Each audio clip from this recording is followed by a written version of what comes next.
સુરતમાં તહેવારો પહેલા એસઓજીની સૌથી મોટી કાર્યવાહી નકલી ઘી બનાવતા કારખાનામાં દરોડા પાડવામાં આવ્યા છે। 9000 કિલોથી વધુનું નકલી ઘી કબજે કરવામાં આવ્યું છે। 4 આરોપીઓની ધરપકડ કરવામાં આવી।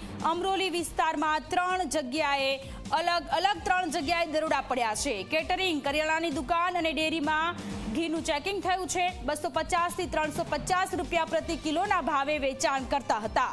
67 લાખ રૂપિયાનું નકલી ઘી કબજે કરાયું છે। 2 વર્ષથી નકલી ઘી વેચતા હતા જયેશકુમાર મૈસુરિયા, અંકિત પંચીવાલા આરોપી છે। સુમિત કુમાર મૈસુરિયા અને દિનેશ કુમાર ગેહલોત પણ આરોપી છે। તો સુરતમાં નકલી ઘીનું વેચાણ કરતા આરોપીઓની ધરપકડ કરી લેવામાં આવી છે। કેટરિંગ, કરિયાણાની દુકાન અને ડેરીમાં નકલી ઘી આપતા હતા। ગુજરાતનું સૌથી મોટું નકલી ઘી કૌભાંડ સુરત એસઓજી પોલીસે ઝડપી પાડ્યું છે। આપ સીધા દ્રશ્યો જોઈ શકો છો। એસઓજી પોલીસે અમરોલી, કોસા સહિત 3 અલગ જગ્યાઓ પર એક સાથે રેડ કરી હતી, જ્યાં કારખાનામાંથી રૂપિયા 67 લાખની કિંમતનું જે બોગસ જે ઘી છે તે ઝડપી પાડવામાં આવ્યું છે। આપ જોઈ શકો છો 4 જેટલા જે આરોપીઓ છે તેની ધરપકડ કરવામાં આવી છે। જયેશ કુમાર મૈસુરિયા, અંકિતભાઈ પંચીવાલા, સુમિત કુમાર મૈસુરિયા અને દિનેશ કુમાર ગેહલોત નામના 4 આરોપીઓની ધરપકડ કરી છે। આપ સીધા દ્રશ્યો જોઈ શકો છો।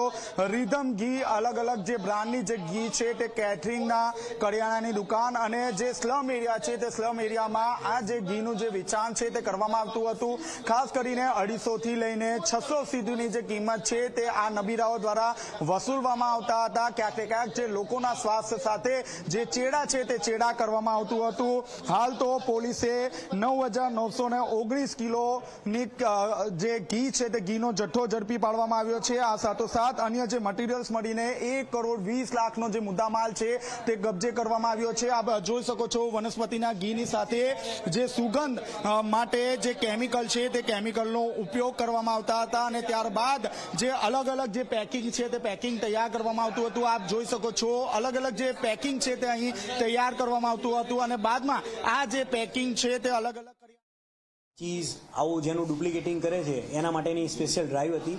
આ ડ્રાઈવના અનુસંધાને એસઓજી દ્વારા એક ચોક્કસ બાતમી એવી મળી હતી કે અમરોલી વિસ્તારના કોસાડ આવાસની અંદર જે સરદારનગરને એ જગ્યાએ છે ત્યાં કોઈ ઘીનું ડુપ્લિકેટિંગ કરે છે।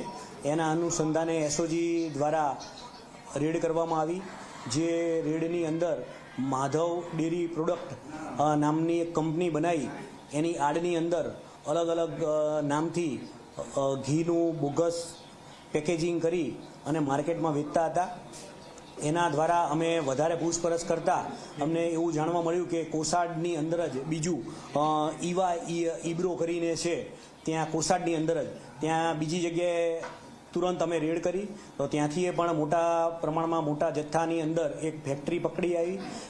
એનાથી પૂછપરછ કરતા એની બાજુમાં અમે ગયા તો ત્રીજી પણ એવી ફેક્ટરી મળી આવી, જેના માલિકો અલગ પોતાની ફર્મ બનાવી આ લોકોએ એક માધવ ડેરી પ્રોડક્ટ અને એક આદિનાથ ડેરી પ્રોડક્ટ નામની એક ફર્મ બનાવી હતી અને એક ન્યૂ આદિનાથ ડેરી ફર્મ એ કરી અને અલગ ઘીનું પેકેજિંગ કરી અને માર્કેટમાં અલગ જગ્યાએ વેચતા હતા। આ જે કંપની જે ઘીની ફેક્ટરી છે એના માલિકોના નામ છે જયેશ કુમાર રમેશચંદ્ર મૈસુરિયા, એક અંકિત ટેકચંદ પંચીવાલા, સુમિત જયેશભાઈ મૈસુરિયા અને દિનેશભાઈ તેજાજી ગેહલોત।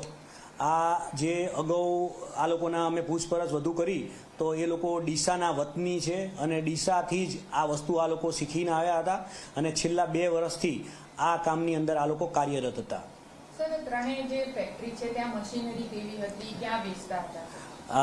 આ લોકોની જે મશીનરી હતી એ ઓટોમેટિક પ્લાન્ટ છે। આ લોકોના ત્યાં ઓટોમેટિક જે આખા જે અંદર ઘી ને એ બધું નાખી અને ઓટો પ્લાન્ટ છે કે પેકેજિંગ થઈને જ બહાર નીકળે। આ લોકો દરેક વસ્તુની અંદર આની અંદર દૂધ જેવી કોઈ વસ્તુનો સામેલ કરવામાં જ નહોતી આવતી। આ વનસ્પતિજન્ય જે તેલ આવે છે પામોલિન તેલ, એ તેલ પછી કેમિકલ આવે છે કોરમ કરીને કેમિકલ આવે છે, એ કેમિકલને ઉમેરવામાં આવે જેનાથી જે પ્રકારના ઘીની તમારે સ્મેલ જોઈતી હોય તો સુરતમાં તહેવારો પહેલા એસઓજીની આ મોટી કાર્યવાહી, નકલી ઘીનું વેચાણ કરતા 4 આરોપીઓને ઝડપી પાડ્યા છે. 4 આરોપીઓની ધરપકડ કરવામાં આવી છે. તહેવારોના સમયમાં સસ્તા ભાવે નકલી ઘી વેચતા હતા. પામોલીન તેલ કે જેમાં કોઈ કેમિકલ મિશ્રણ કરી અને નકલી ઘીનું વેચાણ કરતા, લોકોના આરોગ્યની સાથે ચેડા કરતા 4 આરોપીઓની અત્યારે ધરપકડ કરી લેવામાં આવી છે.